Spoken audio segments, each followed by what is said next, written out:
నేను doctor Abhishek Reddy, Anantapur IMA state working committee member. So ఈరోజు అమ్మ హాస్పిటల్లో జరిగిన సంఘటన చాలా దురదృష్టకరం. సో ఇక్కడ జరిగిన సంఘటన ఏంటంటే 6 రోజుల కిందట ఒక గర్భవతి స్త్రీ దాదాపు 4 నెలల నుంచి హాస్పిటల్లో మేడం గారితో చూయించుకుంటూ వాళ్ళకున్న సమస్య, ఈ ఆర్థిక పరిస్థితి, దాని దృష్ట్యా చాలా తక్కువ ఖర్చుతో 10,000కే సిజేరియన్ సెక్షన్ చేసి మేడము ఆపరేషన్ చేయడం జరిగింది. ఆపరేషన్ చేసే క్రమంలో దురదృష్టవశాత్తు ప్రొలాంగ్డ్ లేబర్ వల్ల బిడ్డకు శ్వాస సరిగ్గా అందకపోవడం, సీరియస్ కావడం వల్ల సో బిడ్డను హృదయ హాస్పిటల్కి మార్చడం. హృదయ హాస్పిటల్లో 4 రోజులు ట్రీట్మెంట్ ఇచ్చాక 5వ రోజు పేషెంట్ సీరియస్ అయ్యి వాళ్ళకు ఆర్థిక పరిస్థితి కూడా సరిగ్గా లేకపోవడం వల్ల గవర్నమెంట్ హాస్పిటల్కి తీసుకెళ్లడం జరిగింది. అక్కడ 24 గంటల ట్రీట్మెంట్ ఇచ్చాక బిడ్డ చనిపోవడం జరిగింది. సో ఇట్లా మల్టిపుల్ ఆర్గాన్స్ డ్యామేజ్ అయ్యి సెప్సిస్ ఉండడం వల్ల బిడ్డ చనిపోవడం దురదృష్టకరం.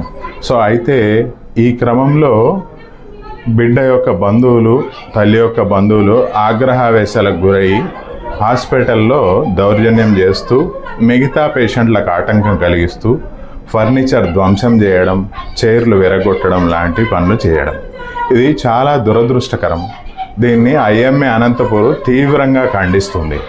సో ఇట్లాంటిది ఏదన్నా ప్రజలకు విజ్ఞప్తి ఏమనగా, ఏదన్నా నష్టం జరిగింది అని మీరు అనుమానించినప్పుడు సో డిఎంఎండ్హెచ్ఓ గారికి కంప్లైంట్ చేయడం కానీ, పోలీస్ కంప్లైంట్ ఇవ్వడం కానీ, మెడికల్ కౌన్సిల్కి అపీల్ చేయడం కానీ చేస్తే మీకు న్యాయం జరిగేదానికి అవకాశం ఉంటుంది.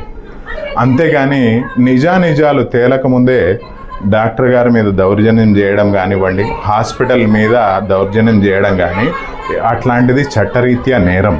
వాళ్ళు ఖచ్చితంగా శిక్షార్హులు. సో అలాంటి చర్యలు చేస్తే మిగతా పేషెంట్కి ఆటంకం జరుగుతుంది. నెక్స్ట్ డాక్టర్లు హాస్పిటల్ కూడా ఇంకొక పేషెంట్కి ధైర్యంగా వైద్యం అందించాలంటే అది జరగని పరిస్థితి. సో కాబట్టి సహకరించి దీనికి న్యాయం జరిగే విధంగా హాస్పిటల్ వైద్యుల సిబ్బందికి న్యాయం జరగాలి.